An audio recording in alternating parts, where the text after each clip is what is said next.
Welcome to the Advancement Podcast. Our mission is to reach the lost in America by advancing leaders and churches so that communities are transformed. Join us as we discuss how to stay healthy as leaders, work in teams, and lead change. Come on, let's advance together.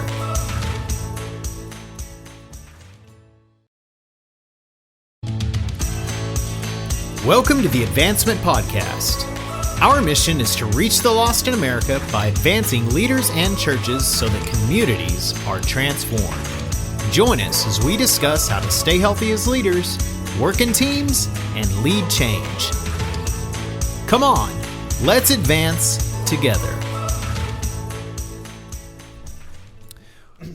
Welcome back to the Advancement Podcast. We're so excited that you are with us today. Hey, if you enjoy what you're listening to, if you could click subscribe wherever you're listening to our podcast, and do us a favor and go and rate the podcast by clicking subscribe. Make sure the good content comes to you every Tuesday and Thursday. If you're watching, click like or subscribe to the first episode on Monday. Subscribe on YouTube or Facebook. My name is Todd Barham. I'm the host of the Advancement Podcast, here with the Reverend Timothy Dominic. All morning long since you started thinking about Welcome Back, I've had the old Welcome Back Cotter theme song. Yeah. Well, it's been, 3 weeks since we've seen each other? Because we did one remotely. Yeah. With Ben Blackwell. Ben. Yeah, when we recorded. And then last week was Indigenous People Day. That's right. That's right. Want to be PC for everybody out there. And then today. Here we are. Here we are. Yeah. Back in our old closet here in Granbury. Yep. And having a good time. Yeah, and technical difficulties mean we're not going to, if those who choose to, who like to watch, see our faces, yes, they're going to just see the logo the whole time. That we truly have faces for radio today. Yeah, that's right. That's right. You're looking good, just for those that can't see you. That's right. I got up this morning, my hair was a mess. I told Rachel, if I can't get this mop under control, I'm going to have a mohawk like Todd. You'd look good then. I'm not sure about that. Mine's got way more curl in it. That mohawk had a wave to it.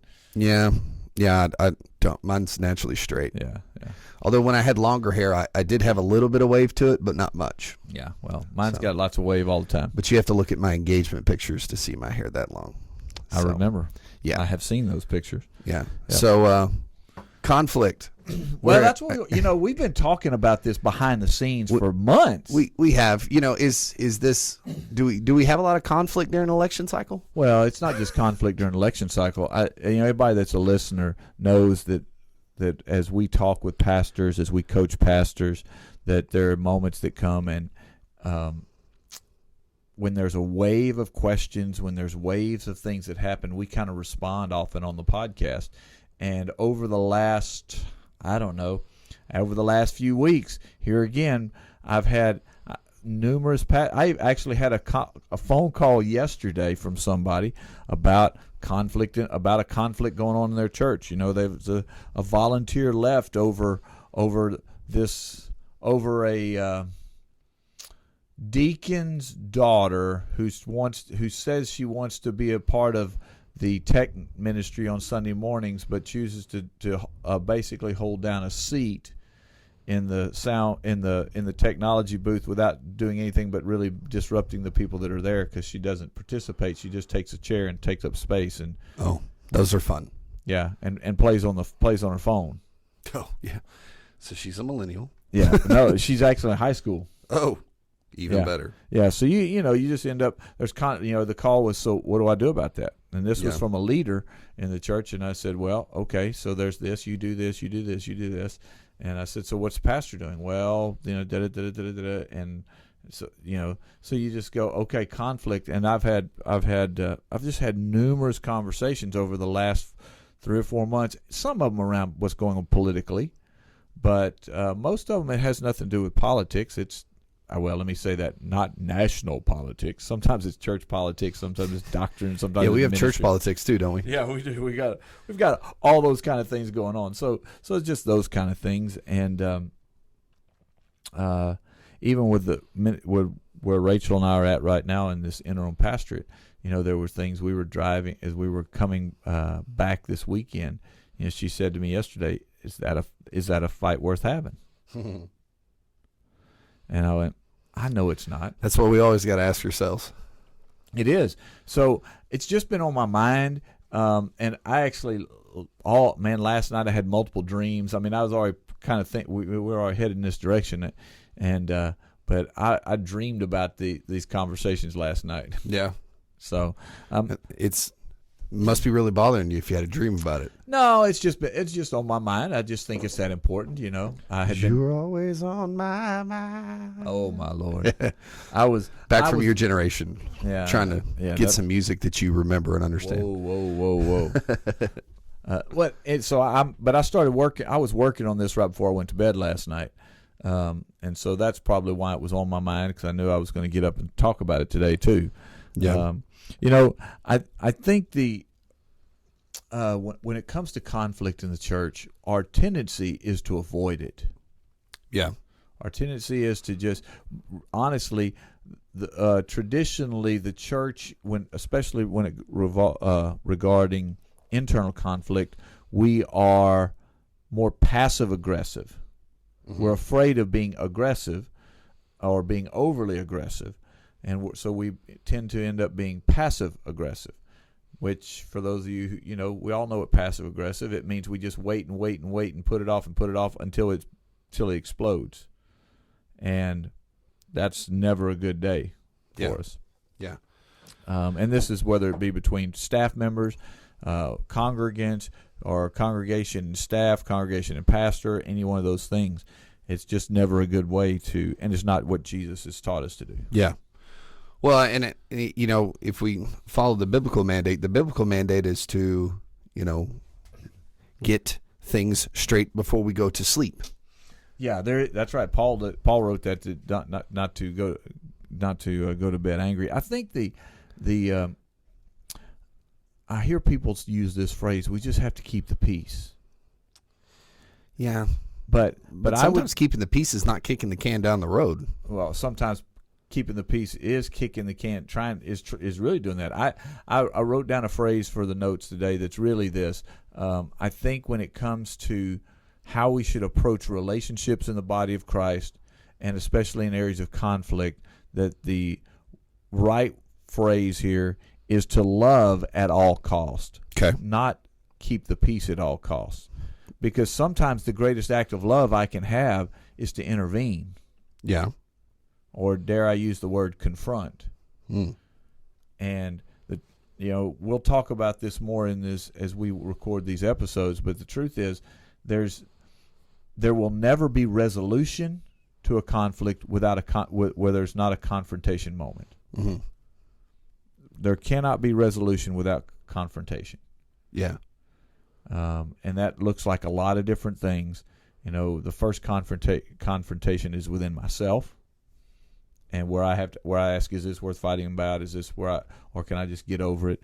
That the first confrontation is within me, but if it persists, then there has to be a moment where we confront the issue. I think that's the other piece, that we tend to make conflict about people when conflict should be about issues. Right. The battle that I was dealing with yesterday. There was a senior saint. Okay. And they've got a spot they want to sit in the church. Okay. Okay. Gotta love it. Uh-huh. And I had yesterday I had done something that I knew would disrupt that. No. You?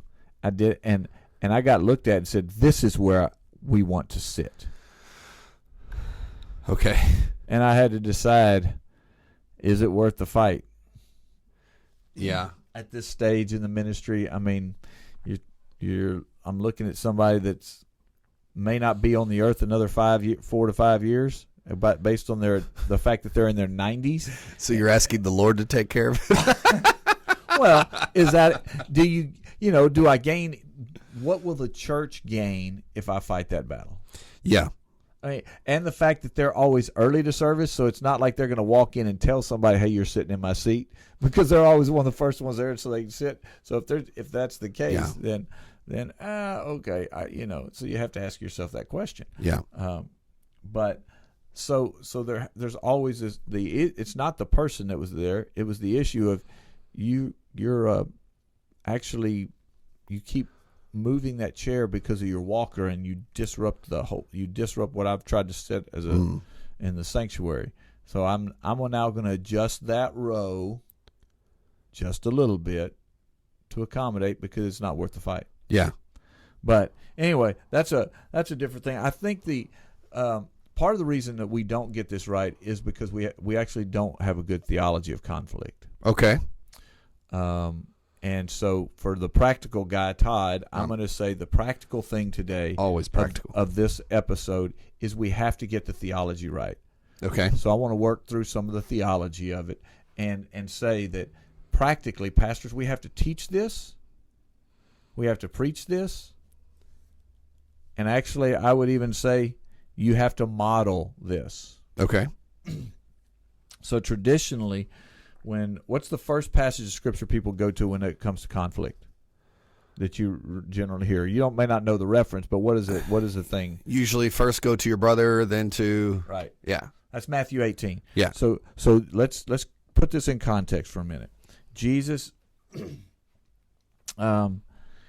has just had this.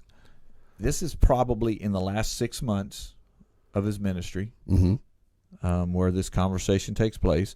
And so we find that in Matthew 18, and Jesus, and really he's mostly talking to his disciples, because it says, beginning at that time the disciples came to Jesus and they asked, "Who's the greatest in the kingdom?" And so he begins to talk about that, and he tells the parable of the lost sheep, and then he goes into this thing: if your brother sins against you. So Jesus is saying this in the last 6 months of his ministry, all right? And he says, if your brother sins against you, go and show him his fault, etc., etc. So you go by yourself, then I would take Todd with me, then I take it before the broader congregation. If there's this is a sin issue too. Yeah. This is if there's sin. This isn't if they forgot to shake your hand. Yeah. This is a sin issue, but it works in all those areas. But immediately after that, I love it, because then Peter says,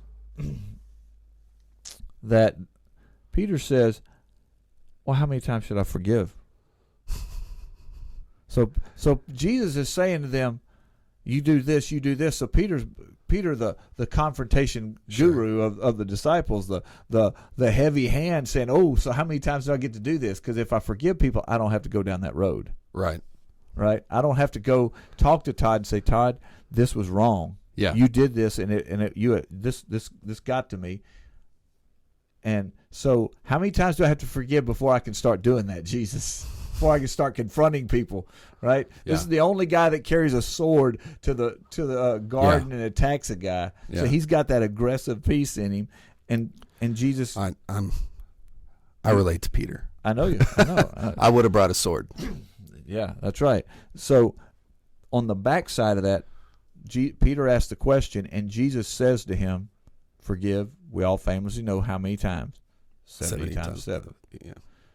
So 400, and it's been taught by a lot of people, 490 times for each thing. So what Jesus says is, if you can't let it go, this is an Elsa moment. Yeah.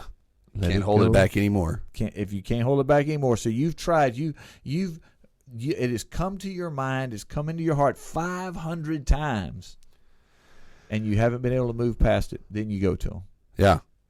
But the way we teach this is we only teach this side.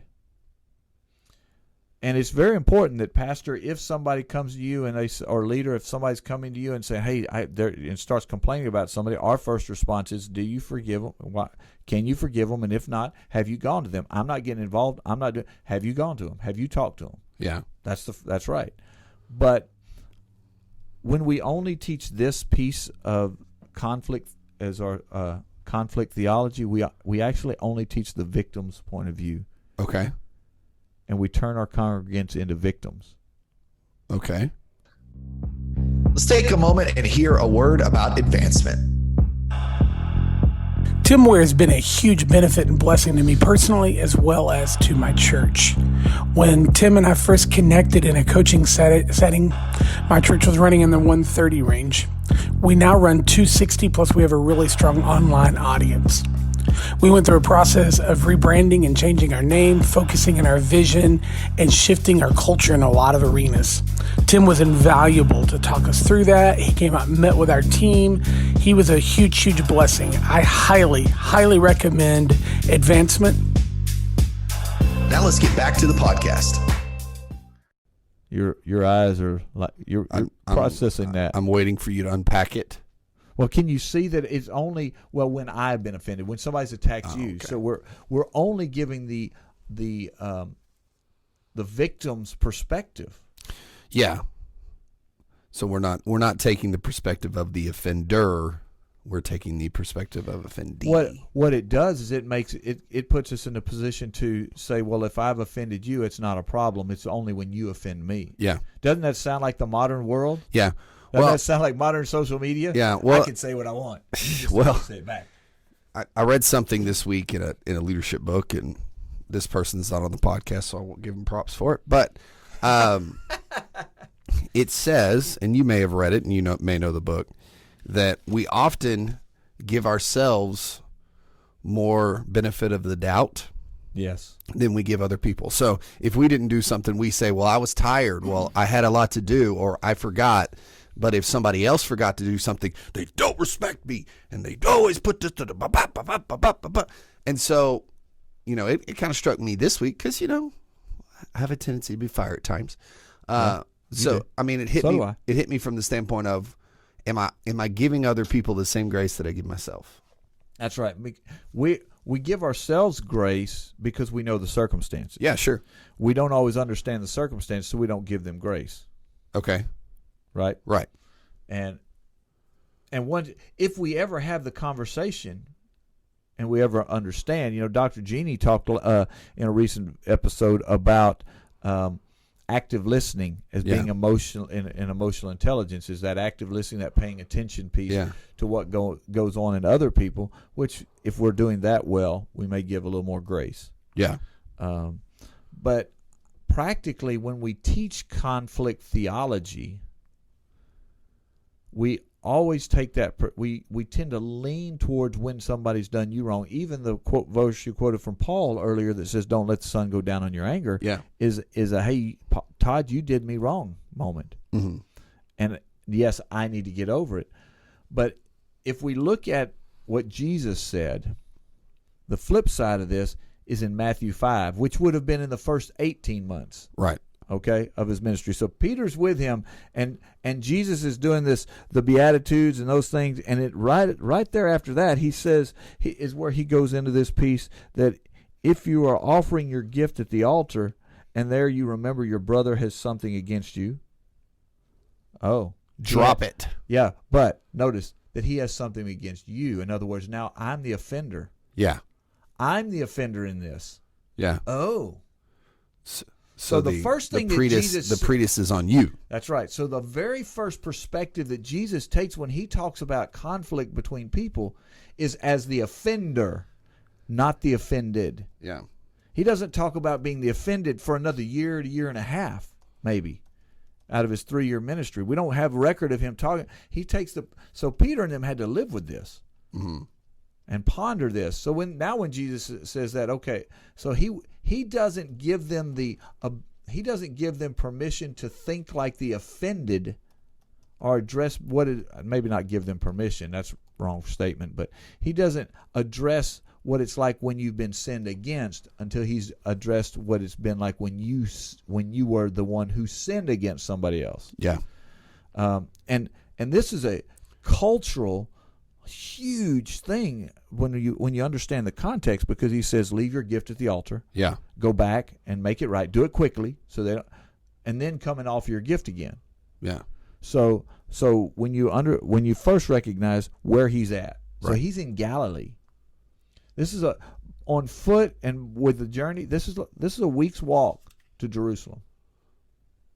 So he's telling everybody, you've gathered your family up, you've gotten your offering together, you've gotten your sacrifice, and you've gone in, you've stood in line in the temple in Jerusalem, and you're now the first one, and the priests are taking your stuff and they're fixing and they're prepping it, and you remember that you slide out of line, yeah, and travel a week home, go to this person and say, hey, I messed up.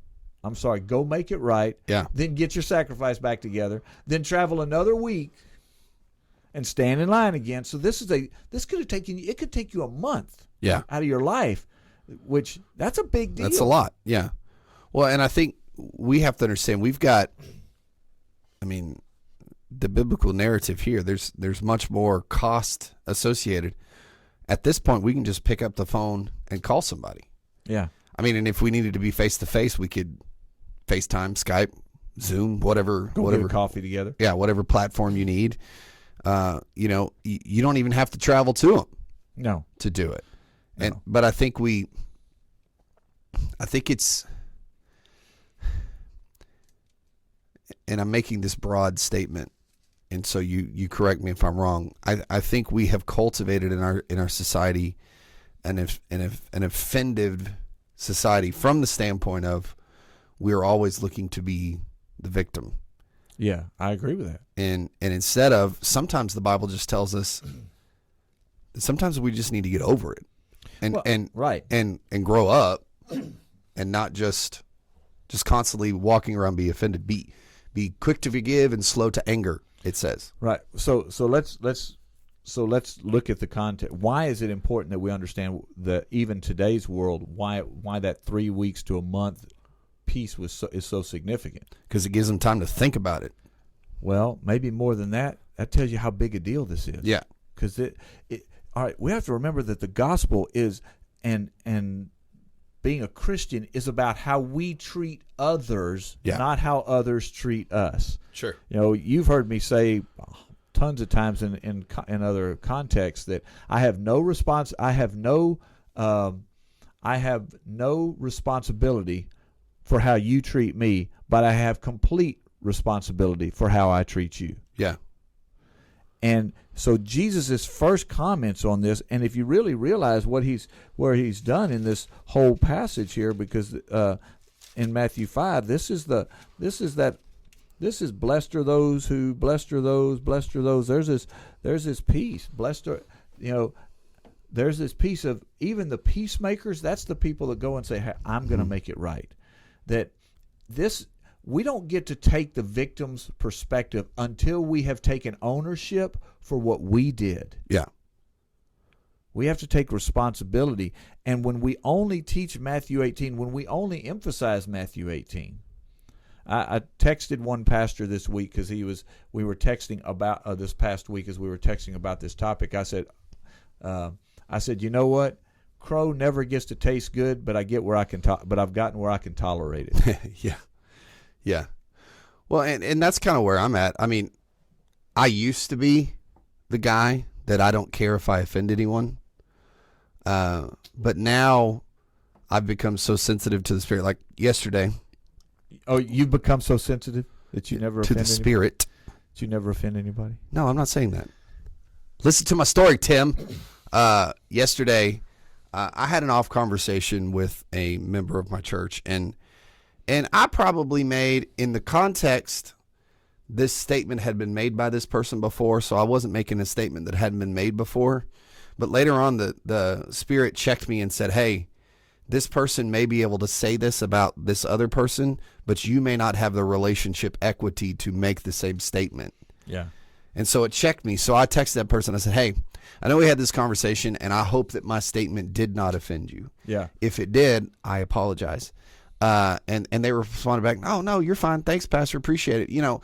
And so now I tend to that side. When the Spirit checks me, I don't leave it to chance. I just say, hey, I know that, this was an off comment. I didn't mean it bad. If I offended you, I'm sorry. And I've found with me, because I got a big mouth.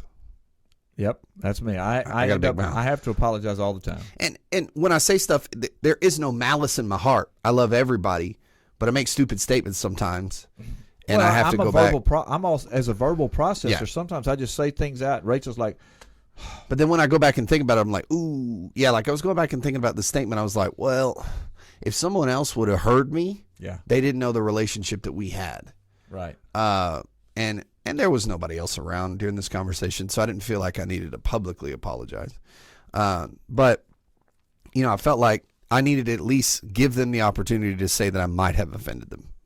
Yeah, so this, you know, in verse 25 of Matthew 5, it says settle matters quickly. You know, the longer you let things, it's like the longer you let it go, it festers. You know, so I think when we teach this, so again, I'm going to say a practical application piece for our listeners is teach the whole conflict doctrine. If we are if we're more concerned about treating people right on the front end, I just think that Matthew 18 is so far down the road, because if as a believer, the first thing I do is come and apologize, and then if the offended person has to get over it, is being asked by Jesus to forgive 500 times over that one incident, you know, by the time we get to the place where there is a Matthew 18 moment, I mean, that you realize that's the last resort. That's not the first option. What we've done is in the church is we've emphasized that so much, we've turned that into the first option instead of the last option. Yeah. The first option for the offender is to go and make it right. And the first option for the offended is to forgive. Mm-hmm. And if that is the biblical mandate that Jesus puts in place for us. Yeah. Which when you realize what he says in John, that how we love each other, how we love people is going to set us apart, and it represents our witness. If we treated unbelievers and believers that way, if we just decide that's how I'm going to treat people, then I'm going to let it go as much as I can, and I'm going to, when something's gone on, I'm going to be the first to apologize. I'm going to be the first to step in, even though the smallest thing, just because I don't want to break the relationship. Mm-hmm. It's good. So that's really it. I think I want to go back to the phrase and this idea of we love at all cost, not peace at all cost. Yeah. And I mean, and we've talked about before, sometimes tension is good. Oh, I love tension. But we always want to err on the side of loving our brother. And I think sometimes we err on the side of being right. Oh, that's really good. Instead of loving our brother. Good. That's a great end. So what's your takeaway? I've never kind of looked at it that way from the standpoint of the scripture that Jesus first talked about the offender, not the offended.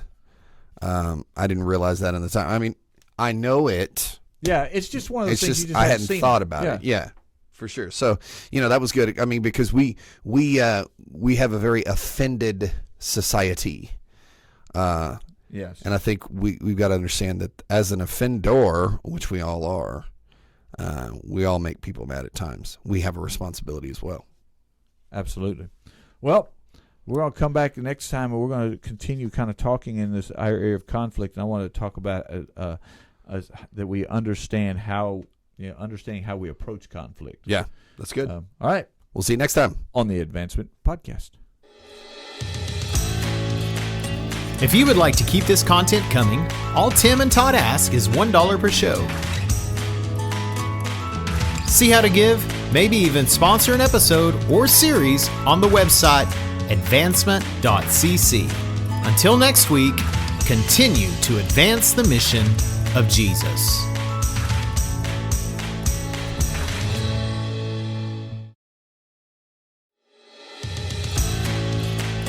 If you would like to keep this content coming, all Tim and Todd ask is $1 per show. See how to give, maybe even sponsor an episode or series on the website advancement.cc. Until next week, continue to advance the mission of Jesus.